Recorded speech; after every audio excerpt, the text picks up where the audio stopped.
nos hemos trasladado a otro lugar cercano a la ciudad vinatera para ver otros elementos patrimoniales relacionados con la Guerra Civil Española, en concreto el aeródromo o campo de aviación y algunos de sus elementos más representativos, como el polvorín o incluso los refugios antiametrallamiento que se constatan en este lugar.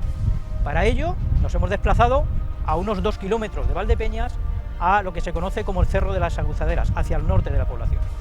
La aeronáutica militar tiene en la provincia de Ciudad Real unos inicios bastante tempranos. De hecho, al comenzar la Guerra Civil Española, la provincia contaba ya con 3 aeródromos militares, uno ubicado en Daimiel, otro en Santa Cruz de Mudela y otro en Argamasilla de Alba.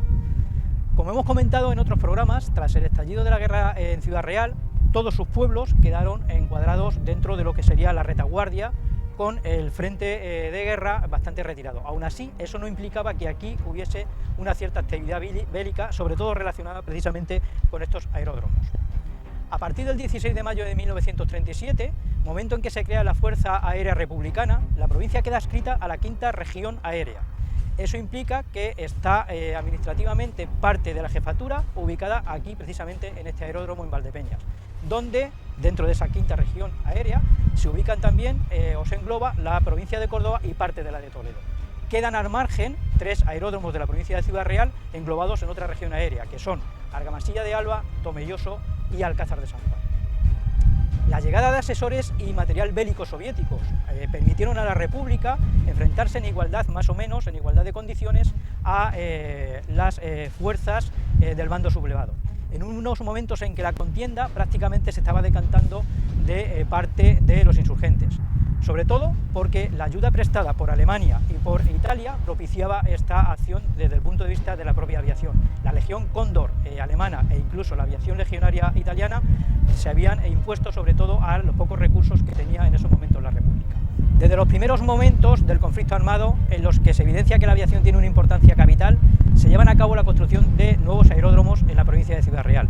Desde septiembre de 1936 hasta marzo de 1937 aproximadamente, se construyen varios de estos aeródromos, de forma que la 5ª Región Aérea llegó a contar con 29 campos de aviación operativos entre Ciudad Real, parte de Toledo y parte de Córdoba. En concreto en Valdepeñas se instaló este campo de aviación que vemos a mis espaldas, que está en una zona privilegiada. De hecho, tenemos también unas vistas excelentes desde aquí, desde la ladera del Cerro de las Aguzaderas, porque precisamente este campo de aviación se ubica en este llano que vemos al fondo y que está, como decía, en una zona estratégica. Hacia el oeste limita con lo que era la antigua carretera nacional que unía Andalucía con Madrid.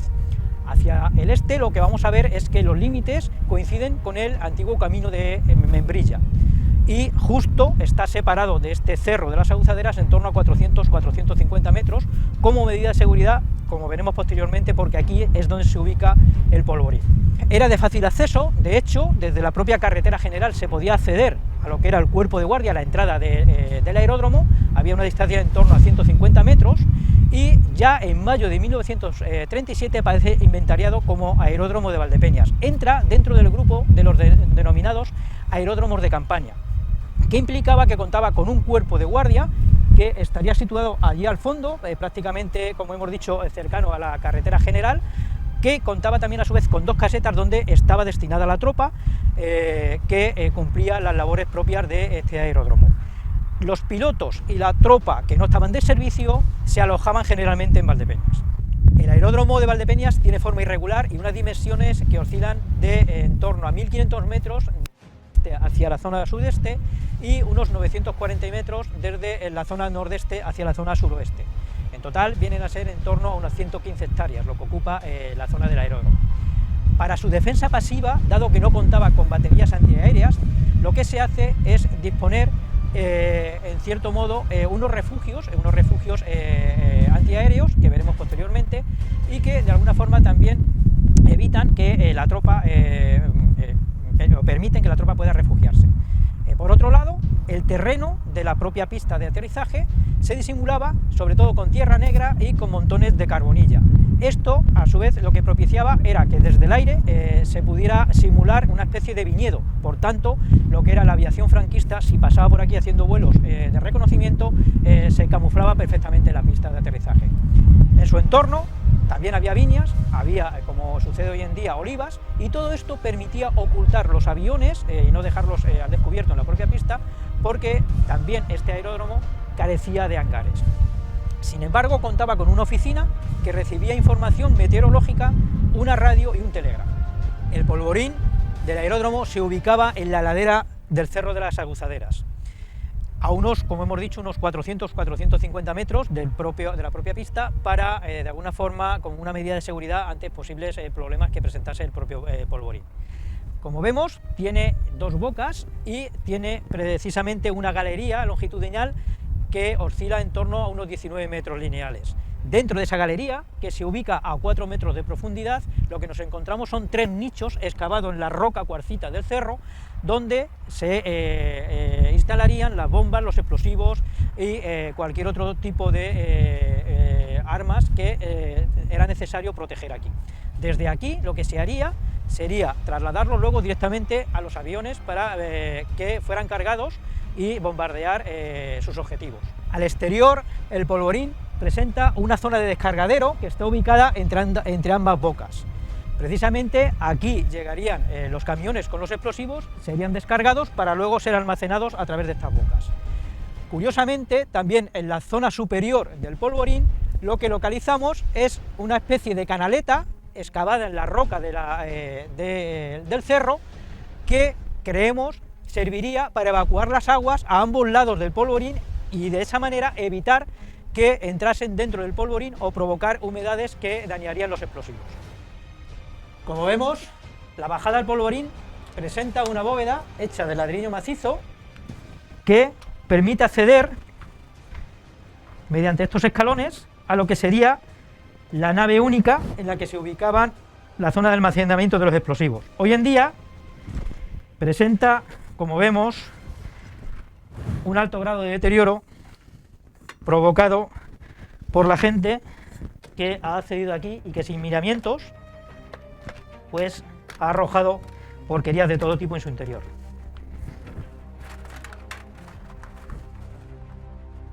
Esta zona de acceso da lugar a esta galería principal, donde vemos en la parte de la izquierda cómo se ubican esos 3 nichos excavados en la roca que servirían de almacenamiento de explosivos y de cualquier tipo de armamento que necesitasen para la aviación.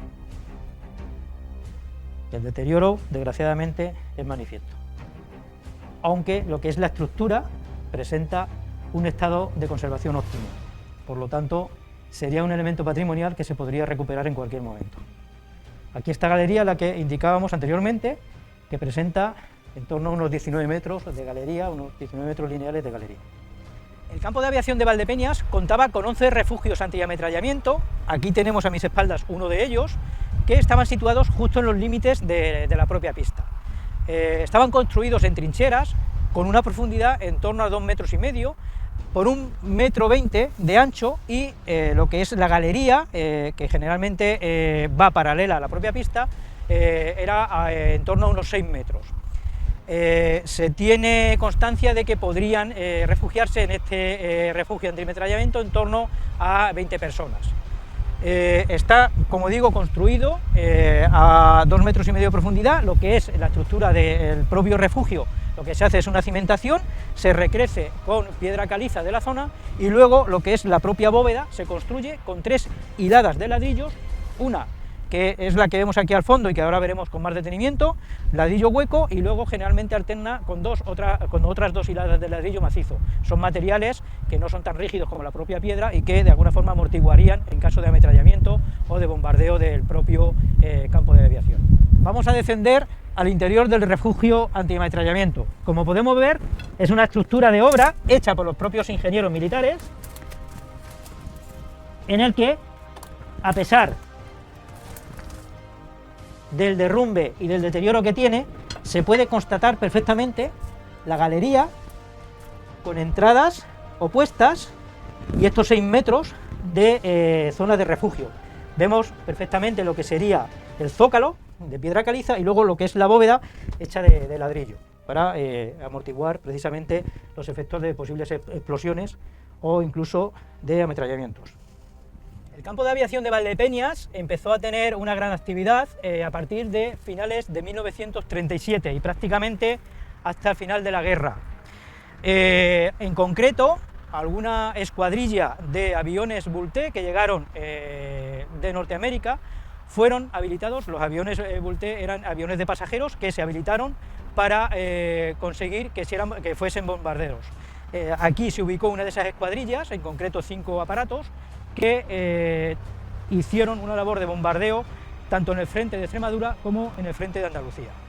Por otra parte, en otro momento dado, también aparecen otra serie de escuadrillas de aviones, en este caso de procedencia de la Unión Soviética, llamados Natasha, que se ubican también en el campo de aviación de Valdepeñas y que también llevan a cabo misiones de reconocimiento y misiones de bombardeo en ambos frentes.